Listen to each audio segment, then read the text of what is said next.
How to transfer assets from Binance to Bitget wallet. Now, first of all, open the Binance app and make sure to log into your account. Now, to be able to transfer your assets, you need to go to assets from here and now select the spot from the top bar and click on withdraw. And after that, select the token that you have assets on it on your account. For example, I will use USDT. Now, if you click on USDT, click on send via crypto network. And as you can see here, first of all, you need to set the network as the VIP20 because it will cost you 0 fee. Now, to get the address of that token, you need to go and open your Bitget wallet.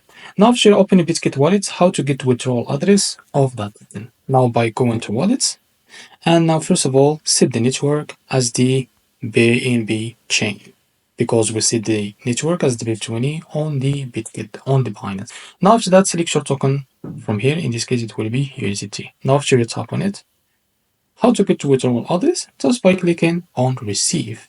And as you can see here, this is our withdrawal address. Now just copy it. Now go back to Binance to be able to paste it here in the address. Now after that, as you can see, this red word, it's disappeared.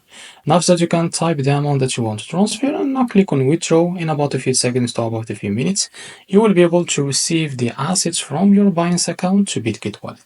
So this is how to transfer assets from Binance to Bitget wallet. If you found this video helpful, please like and subscribe. See you next video.